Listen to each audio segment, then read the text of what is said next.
सुबह का वक्त था।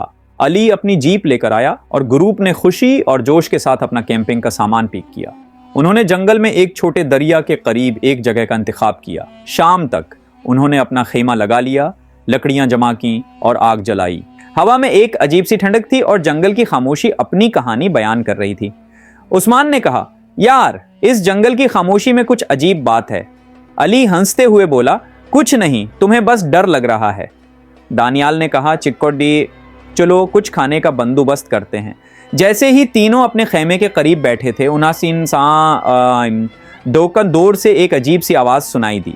ये आवाज़ इंसानी लग रही थी, लेकिन उसमें एक अजीब सी गंगनाहट थी, जैसे कोई उनके नाम ले रहा हो। उस्मान ने घबरा कर कहा, मेरा ख्याल है हमें वापस जाना चाहिए। अली ने उसे तसल्ली दी, ये तुम्हारा वहम है। दानियाल ने कहा, चलो देखते हैं ये आवाज़ कहाँ से आ रही है। तीनों ने अपनी टार्चेस उठाएं और आवाज़ के पीछे चल दिए। जंगल के अंधेरे में उनकी रोशनी के अलावा कुछ भी नजर नहीं आ रहा था।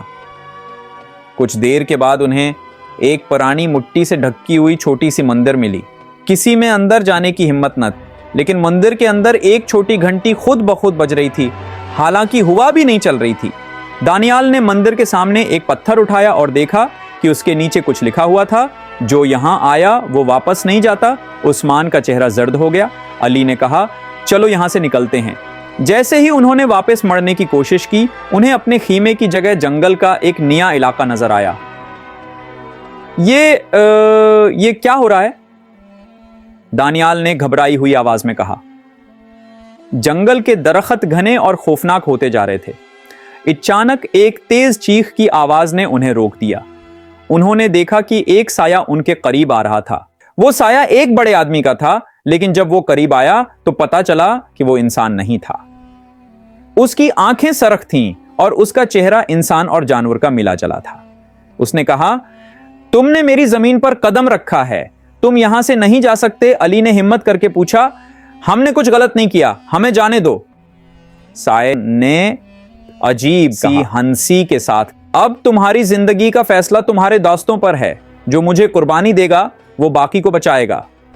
तीनों दोस्त खौफजदा हो गए, लेकिन दानियाल ने हिम्मत दिखाते हुए कहा, हम अपनी जान देने नहीं आए, लेकिन एक दूसरे को नहीं छोड़ेंगे। उस्मान ने कुरान की तलावत शुरू कर दी। जब तक उसकी आवाज जंगल में गूंजती रही, वो साया आहिस्ता आहिस्ता पिघलकर हुआ में गायब हो गया। सुबह हो गई और जंगल का इलाका वापस अपनी असल हालत में आ गया। अली, दानियाल और उस्मान अपने खेमे तक पहुंचे, खामोशी से अपना सामान बांधा और फैसला किया कि अब कभी कैंपिंग नहीं करेंगे।